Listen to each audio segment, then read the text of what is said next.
안녕하세요. 법률사무소 해움의 박주원 변호사입니다. 오늘은 이제 누수 원인 종류에 따른 특징 이런 것들에 대해서 한번 얘기를 해드리려고 하는데요. 그런 것들에 대한 영상이 좀 많기 때문에 제가 이거를 다시 영상을 찍는 게 무슨 의미가 있을까 싶기도 한데요. 얼마 전에 이제 저희가 업무하다 보니까 이제 감정서를 하나 받았는데, 감정서에서 감정님께서 일반적인 누수 종류 및 원인별 특징 참고 기준 이런 것들을 이제 감정서 안에다가 넣어가지고 감정 보고서를 작성하신 걸 보고 이거는 좀 이 누수 소송을 고민하시는 분들께서 또는 이제 누수 분쟁으로 인해서 고민하시는 분들께 한번 소개해드리면 좋겠다.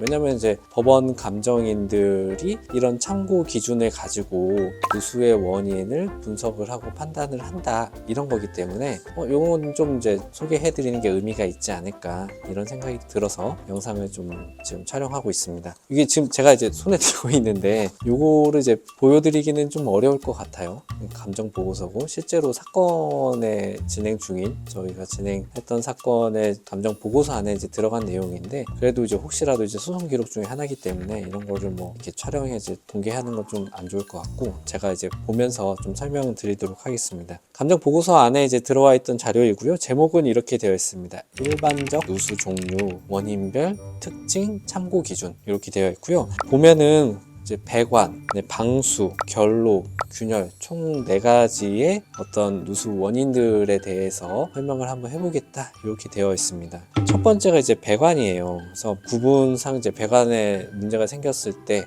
어떤 이제 현상들이 특징이 있냐 이런 건데요. 감정님께서 이렇게 좀 작성을 해놨습니다. 누수 원인, 배관 중에 이제 수도 배관이다. 냉수와 온수 배관에 좀 문제가 있었을 때 그러면 이제 어떤 특징들이 있느냐. 누수가 발생되는 위치에는 하부층의 천정 또는 이제 벽에 이제 누수가 발생을 하게 되고, 원인 및 특징으로 이렇게 기재를 해주셨어요. 일정한 양의 물 흐름 현상으로 계량기가 작동을 하게 된다. 이렇게 되어 있거든요. 일정한 양의 물 흐름 현상으로 계량기 작동 이렇게 이제 써주셔가지고 사실은 이게 좀 어떤 말인가 좀 어려울 수도 있는데요. 배관에 문제가 있게 되면은 물이 이제 빠져나가게 되니까 우리 수도 배관 같은 경우에는 계량기를 좀 잠궈 놓고 일정한 시간이 흐른 다음에 계량기를 풀어서 이제 바늘 지침 이게 움직이는지를 보는 거거든요. 계량기가 작동을 한다라는 거는 아마 이제 그 지침이 좀 변화가 있다. 계량기를 멈춰서 일정 시간 흐르고 계량기를 풀었을 때 바늘이 움직이는 지침상의 변동사항이 있는지 이걸 통해서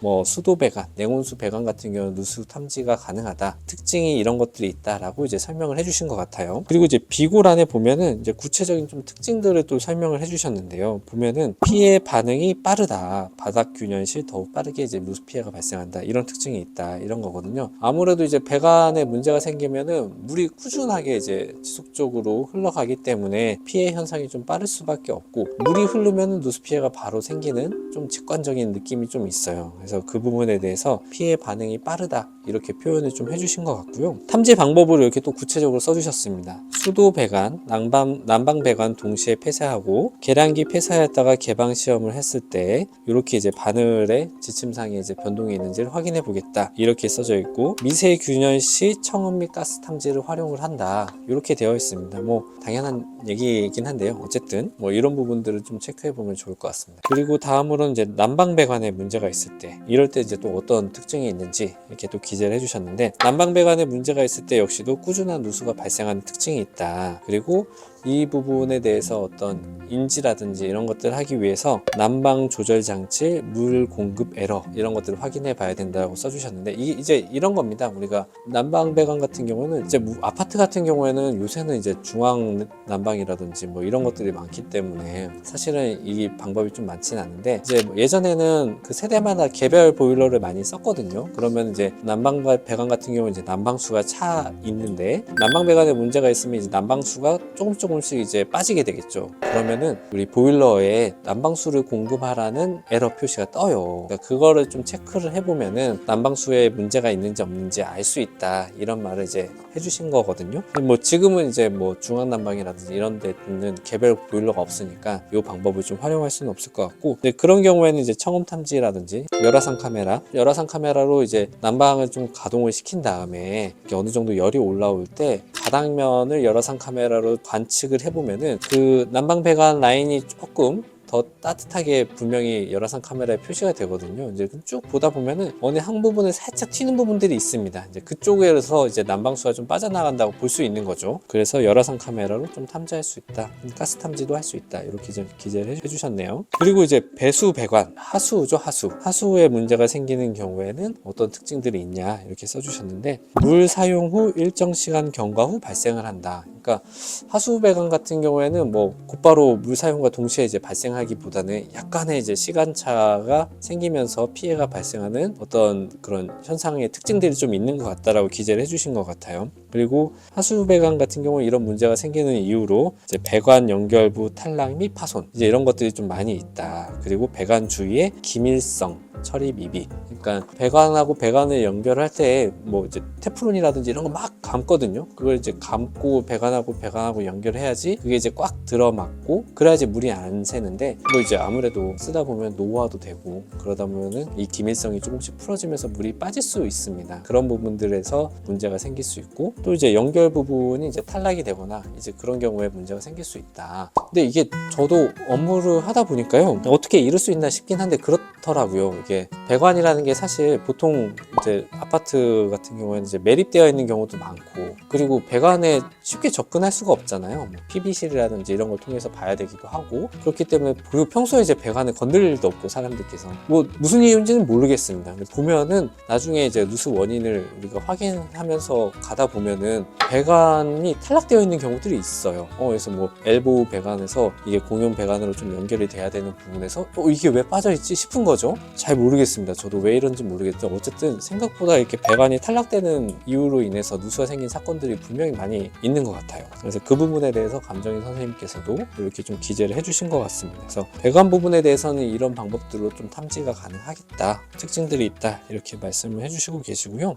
이제 방수에 관한 문제입니다. 방수도 상당히 문제가 많아요. 우리 일반인 분들께서 누수 사건은 대부분 이제 배관 문제가 아니냐, 그래서 배관 탐지 해가지고 배관에 문제가 없으면 누수 문제가 아니다, 뭐 이상이 없다, 뭐 이런 얘기도 하기도 하는데, 생각보다 배관 문제보단 제가 보면은요 방수 문제가 조금 더 많은 것 같아요. 비중은 전체 사건이 10건이라고 한다면은 배관 문제는 한 3, 4건 정도 되는 것 같고, 방수 문제가 한 대여섯 건 되는 것 같습니다. 배관보다 오히려 방수층 하자라든지 이런 것들이 좀 문제가 있어서 사건이 되는 경우가 훨씬 더 많은 것 같아요. 방수 중에서도 이제 화장실에 문제가 있는 경우에는 어떤 특징이 있는지를 한번 여기 써주셨는데요. 화장실에 문제가 있는 경우에 원인 및 특징으로 물 사용 후에 누수가 생긴다, 이렇게 이제 되어 있습니다. 우리가 화장실 같은 경우에는 뭐 세면대라든지 샤워실이라든지 이런 것들을 통해서 이제 물을 사용을 하고 정상적으로 사용을 했는데 불구하고 아랫집에 이제 피해 현상이 발생하는 어떤 그런 특징들이 있다, 이렇게 말씀해 주셨고, 이런 부분에 있어서 어떤 점들을 좀 체크를 해야 되는지 기재를 해주셨는데, 방수턱이 정상적으로 설치가 되어 있는지 여부를 한번 확인을 한번 해보고, 바닥 배관과 방수턱에 파손이 되어 있는지도 한번 확인을 해야 된다. 그리고 이제 방수 균열 이런 것들이 있는지 확인을 한번 해야 된다.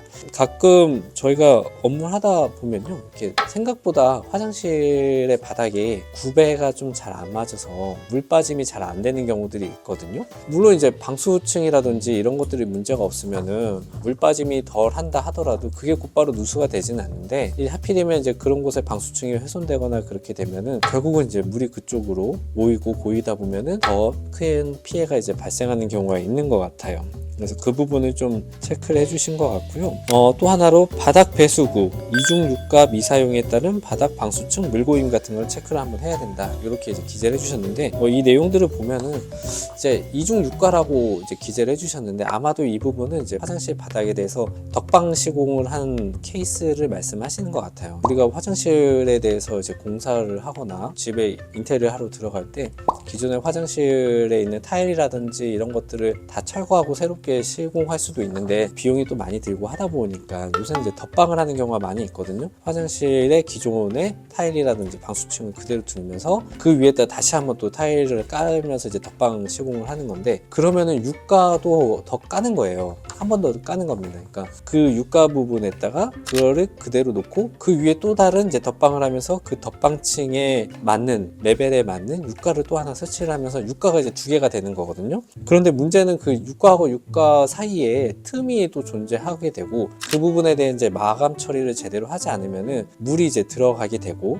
그 물이 이제 화장실 바닥 전체로 이제 퍼지게 되는데 뭐 기존의 방수층이 뭐 문제가 없었다라고 한다면은 큰 또 피해가 없을 수 있는데 오래된 화장실에 대해서 리모델링을 하면서 이제 덧방을 하는 거잖아요. 그러니까 기존의 방수층이 좀 문제가 있는 경우들이 많이 있거든요. 그럼 그 부분으로 인해서 이렇게 누수 피해가 발생하는 사례들이 있다라고 이제 감정인 선생님께서 여기 기재를 해주신 것 같습니다. 발코니, 세탁실 이 부분에 대해서도 이제 또 어떤 특징이 있는지를 설명해 주셨는데요. 물 사용 후 또는 이제 비온 후에 누수가 생긴다. 아무래도 이제 발코니가 이제 외벽하고 또 인접해 있다 보니까 그쪽에서 이제 비가 온 후에 이제 누수가 생기는 경우들이 좀 있을 수 있다. 이렇게 이제 얘기를 해주신 것 같고요. 이제 이런 부분을 좀 확인하기 위해서 배수 유가 주위에 몰탈 마감 그리고 틈을 통하여 방수층 유입 후 방수 균열 누수가 있는지를 좀 확인해야 된다.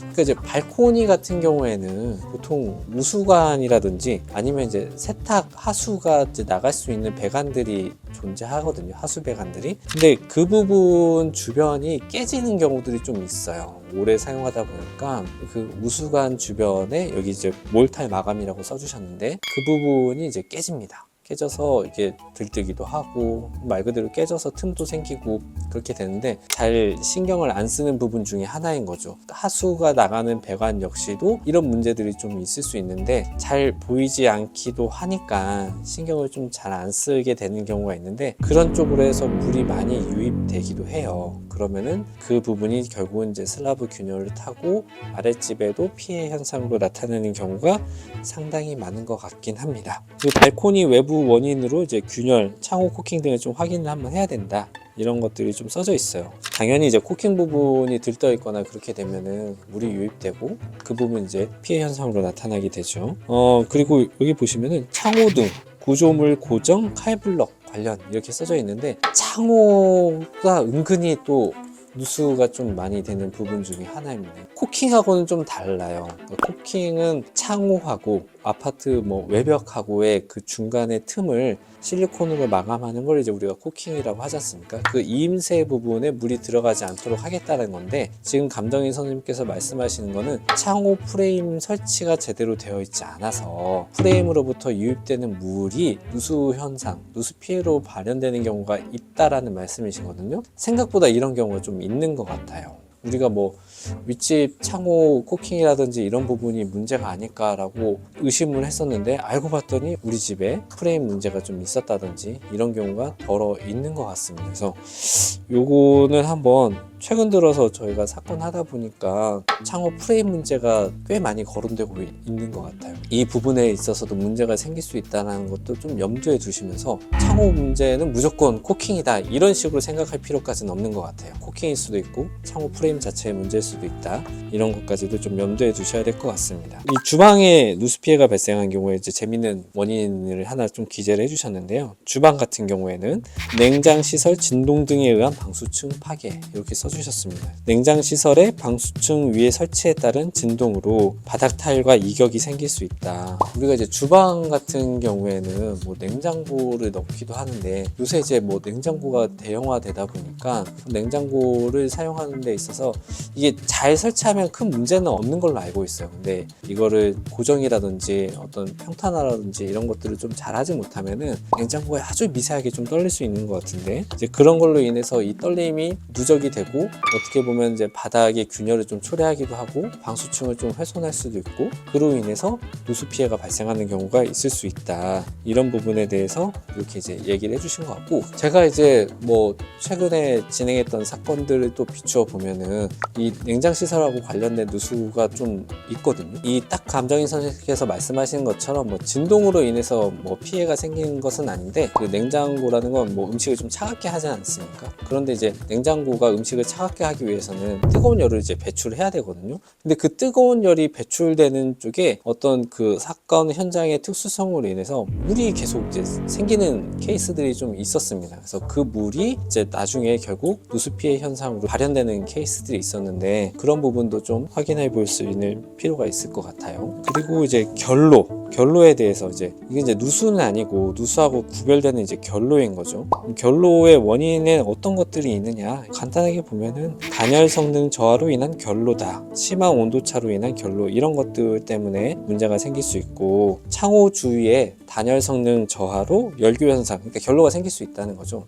창호 주변은 아무래도 이제 외측하고 이제 맞닿아 있는 부분이기 때문에 이 창호 시공이 제대로 되지 않거나 단열 시공이 제대로 되어 있지 않으면은 그 부분에 결로가 생기기가 좀 보다 쉬운 것 같긴 한 것 같습니다. 그쪽에 좀 결로가 생길 수 있고, 뭐 당연하게도 우리 이제 아파트 이제 발코니라든지 이런 부분 역시도 바깥쪽하고 좀 많이 와닿고 있기 때문에 특정 부분에서 좀 결로가 생길 수 있는 여지가 좀 있는 것 같아요. 여기 보면 이제 필로티 보, 내림 벽, 단열 열교, 단열재 이음, 벽 바닥 교차 부위에 열교 현상이 일어날 가능성이 있다, 이렇게 이제 써주셨거든요. 아파트 발코니에 보시면은 천장에 이 보가 있는 경우들이 좀 있습니다. 지금은 이제 보통 이제 확장 공사를 많이 하기 때문에 발코니가 없는 아파트도 많이 있지만, 예전에는 이제 발코니 자체를 딱 두고 아파트를 시공을 하고 그 발코니의 천장에 보면은 보가 있어가지고 이제 이렇게 내림보 같은 거, 이 건물의 무게를 받는 것들이 이제 설치가 되어 있는데, 그런 곳에 좀 이 열교차가 있으면은 결로가 생길 수 있는 가능성이 좀 있다, 이렇게 이제 감정인 선생님께서 말씀하시는 것 같아요. 마지막으로 이제 균열이에요. 균열 같은 경우에는 이제 창호와 외벽을 좀 구분할 수 있는데, 창호 주위에 코킹 방락에 의한 누수가 생길 수 있다, 이렇게 이제 기재되어 있거든요. 뭐 흔히 이제 잘 알고 있는 누수 원인 중에 하나입니다.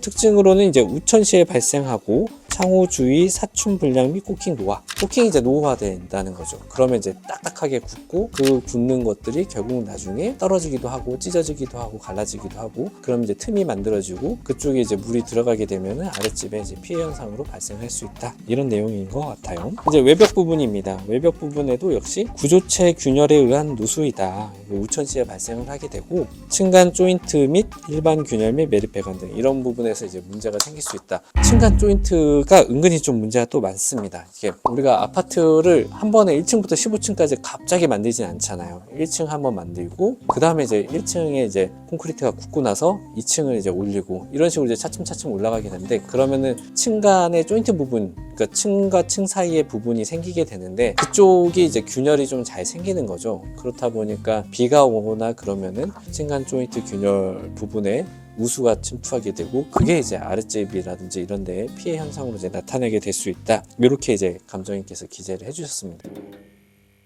그래서 우리 법원 감정인들께서도 어떤 누수 사건을 본인이 이제 원인을 탐지하는 감정 업무를 의뢰를 받았을 때, 이러한 기준들을 통해서 대략적으로 원인을 좀 탐색을 해보는 거구나, 누수 현상별로 어떤 좀 일정한 특징들이 있으니까 이것들을 참고해서 원인을 한번 의심을 해보고, 그 부분에 대해서 맞는지 틀린지 탐지 업무를 수행을 하고, 필요에 따라서는 이제 실험적인 방법들이라든지 어떤 조건을 부여해서 정말로 원인 부분이 맞는지를 탐지를 하는구나, 이렇게 이제 한번 이해해 볼 수 있는 자료였던 것 같아요. 이게 실제로 이제 법원 감정인께서 작성한 보고서에 이제 들어가 있는 자료이고, 그래서 상당히 좀 잘 작성이 되어 있는 것 같아서, 지금 앞서서 말씀드린 것처럼 누수로 인해서 고민하시는 분들한테 조금이라도 도움이 될 수 있을까 싶어서 오늘 영상 한번 촬영해 봤습니다. 감사합니다.